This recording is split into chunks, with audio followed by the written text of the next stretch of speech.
хогийн ургамал шиг амьдрмааргүй байна.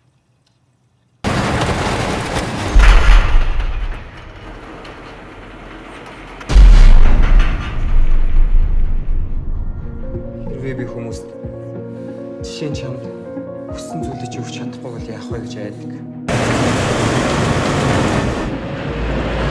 Би танаа дээр адагтаар өөрчлөлөх дургу.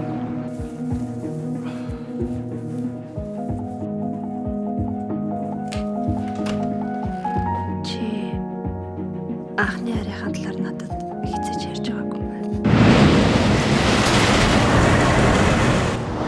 Цогтой намайг Тэднийг чи хэн нэг нь онгон байсан уу? тийм.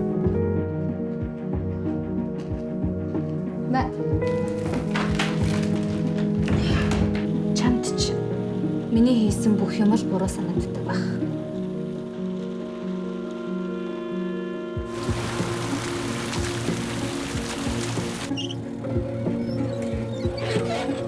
Энэ хэн бэ?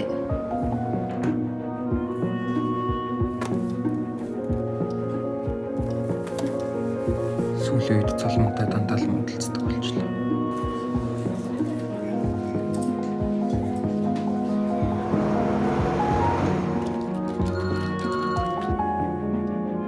Байдаг л нэг дүү. Явж бүгдээрээ л адилхан юм шүү дээ. Хин ч хувь тавилангаар тоглодог байхгүй.